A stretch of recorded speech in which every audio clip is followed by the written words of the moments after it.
Okay, so areas under curves. Let's talk some more about areas under curves.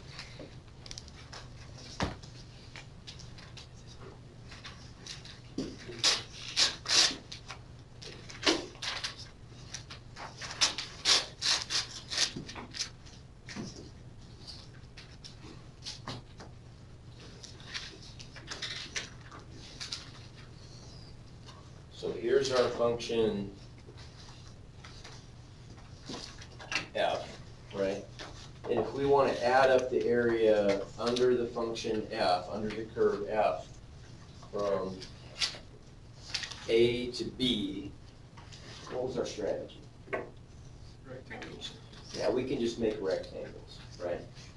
And we could make, we could make rectangles where we use the left end point to determine the height of the function, or where we use the right end point to determine the height of the function. And we're going to get different answers for both of those, right? And if we're using a finite number of those, what do we know about the actual area? The smaller the rectangles are. The smaller the rectangles, the better we get. But if we pick some finite width of rectangles, if we add up the areas using the left edge of each subinterval as compared to the right edge, It's going to be slightly less. it's going to be, well, It's the side that so one of those is probably going to give us an overshooting, right, of the actual value, and one's going to give us an undershooting of the actual value. And so if I took those two sums, the actual exact area would probably be what compared to the two? Between the two, right, somewhere. Does that make sense? Okay. So it sounds like a reasonable strategy might be to find them both and maybe average the two or something to get a good approximation. That sounds like a pain though, doesn't it? It sounds like a little bit like a pain. So let's talk about this and see if we can come up with a more efficient way of doing this. So here's our left boundary, here's our right boundary, and we're looking for the area inside, right? Well, we were able to say if we want to break this up into n subintervals, what is going to be the width of each subinterval?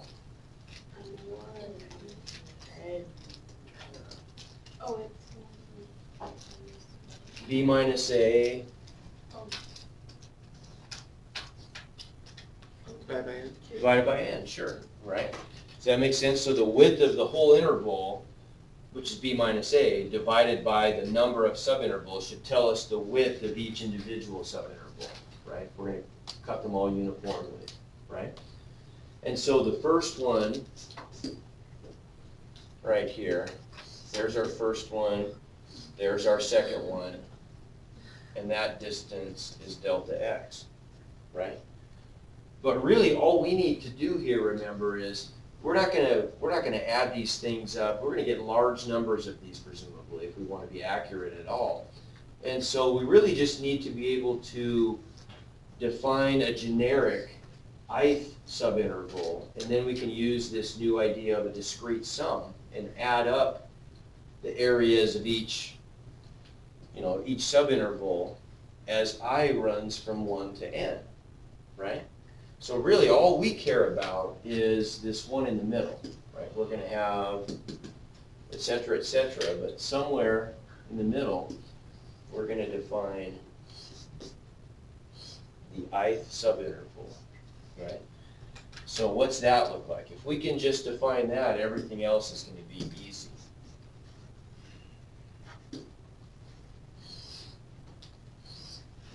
Okay. So what can we say about that? Well, A we could also call x sub 0, right? If I want to know what this distance is right here, I could call that x sub, or what that x value is, that's x sub 1 and x sub 2. For our ith subinterval, what are these two places going to be called, do you think, then? X sub I. X sub I. Which one is x sub I? First one. Okay, so this was our first subinterval, right? Here's our second. It would be on the right side. It'd be on the right side, wouldn't it? Because x sub 1, which defines the right side of the first subinterval, is the right edge of that subinterval. x sub 2 is the right edge of the second subinterval. So if this is the ith subinterval, isn't that x sub I? Everybody agree? Okay, what would we call this one then? X sub I minus 1, yeah. Right? And then B would be what? Same thing as x sub n, right? And this would be x sub n minus 1, and that would be x sub n minus 2, etc. Right? For the whole shebang here, right? So then, if we wanted to add up, let's start with the easy one. Let's start with the right subinterval. So we could call this a right sum, okay? What does that rectangle look like? Well, that's, in this case, is going to be, because the function is increasing on this interval as I've drawn it, that's going to end up being a circumscribed rectangle, isn't it? Right? And let's see if we can remember how to add up that area. So this would be A sub I, we could call it. What's A sub I equal to? How do we add up the area of a rectangle? Length times width, right? So the width is what? For all these, the width is Delta X. delta x, good, and there's my delta x. We've defined delta x. What's the height going to be? F of A plus. F, okay, f of x sub I, right? Everybody agree? For the right subinterval. So if I want to call this, and I'll tell you what, instead of calling it A, let's call it, so we can keep track of the right versus the left. Let's just call this R, capital R. So that's going to be the area based on the right edge, okay? So R sub I is going to be the value of our function at this point right there, which is at x sub I, f of x sub I, good. Right? So we're going to get the height is f of x sub I times the width is delta x, right? What would the left sum look like here? X sub I minus 1.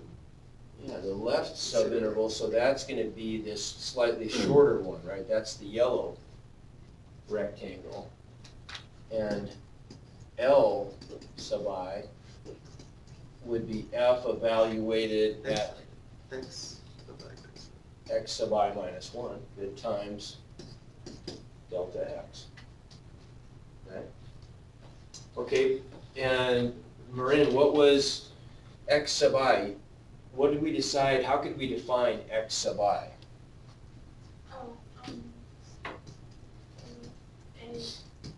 Good, okay, good. A, because we're starting at A plus.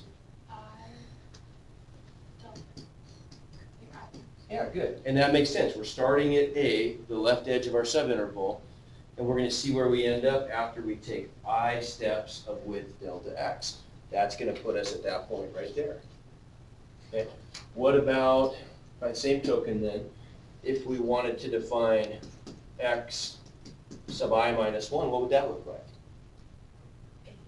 A plus I delta X, there's nice. How many steps are we taking this time? One less than that. One less than I, good. So I minus 1 delta x, right? And so really, you know, if we want to define like this right subinterval then, well, x sub I is just going to be written in terms of A and I and delta x, and the width is delta x. So R sub I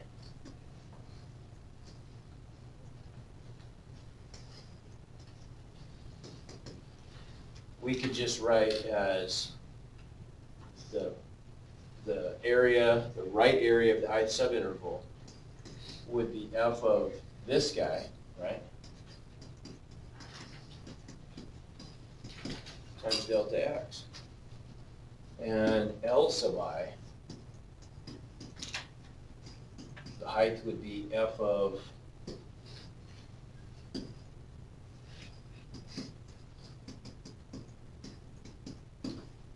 that, right?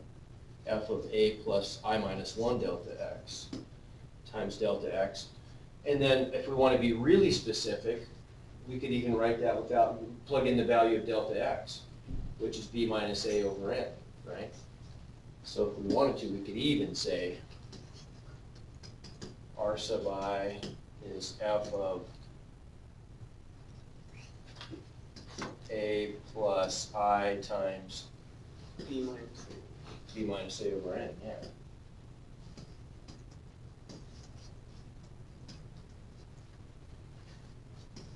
Right, times b minus a over n.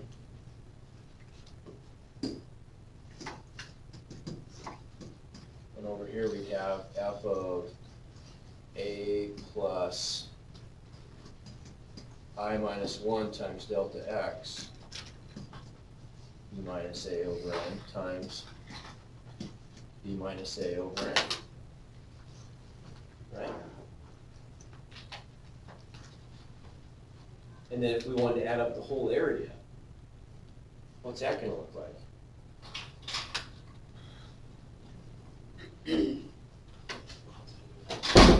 So if that's the area of just the ith rectangle, how do we add them all up? I don't care about my two. Well, okay, so you're saying if we want to average two, but let's just focus on, for a second, let's just focus on just the right sum. So the right sum would look like, here would be my first rectangle, right, defined by the right edge. There's my second. There's my ith. There's going to be my I minus 1. And there's my, or my n minus 1, and there's my nth. Right? So we'd have to use sigma, wouldn't we? We're going to have to, because we're adding up a sum of discrete terms. And so we could say that, call it A sub r, would be the sum of r sub I as I goes from 1 to what? 1 to N, yeah, right? And A sub L, we could call it the left sum, would be the sum of L sub I as I goes from 1 to N. And if we look at that one graphically, those are the yellow. Well, they're going to look pretty similar here, aren't they? There's our first one. Second one looks pretty identical. There's going to be the n minus 1. And there's the n. Right? Okay? So let's try that. How about if we just do, let's focus on this one. Let's focus on the right. It's a little easier to do, right? So what's that going to be?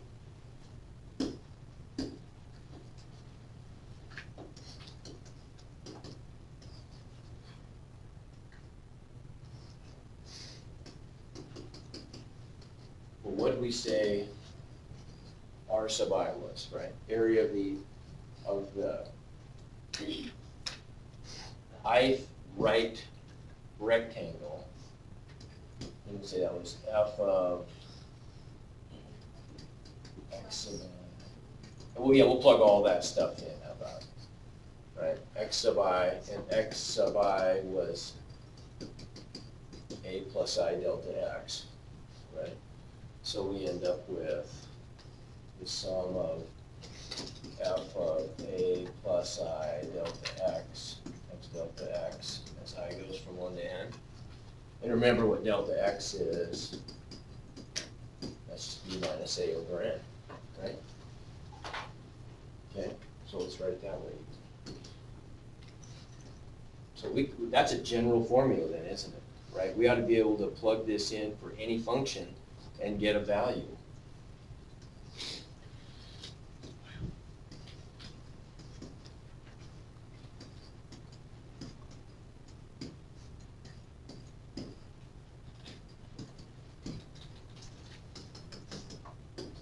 Okay, so now, what are when we're adding up a sum, and we'll do this for some specific cases, but what's the variable of summation? like when we're doing stuff, you had a little practice with this, and there's some more assignments that are up for you to practice. But when I'm adding up a sigma, what's the index variable? It's I, isn't it, right? So if I'm doing something like this, what if I want to add up, let's say, the sum of 6i as I goes from 1 to 17? What do those terms look like if I add those up? 6 times 1. 6 times 1 plus 6 times 2, all the way up to 6 times 17, right? Okay, and we could even say, what if we're going to add this up, the same sum, as I goes from 1 to n? Well, it's going to look pretty similar, right? 6 times 1 plus 6 times 2 plus all the way up to 6 times n. If you look at that sum, what algebra can you do on that sum?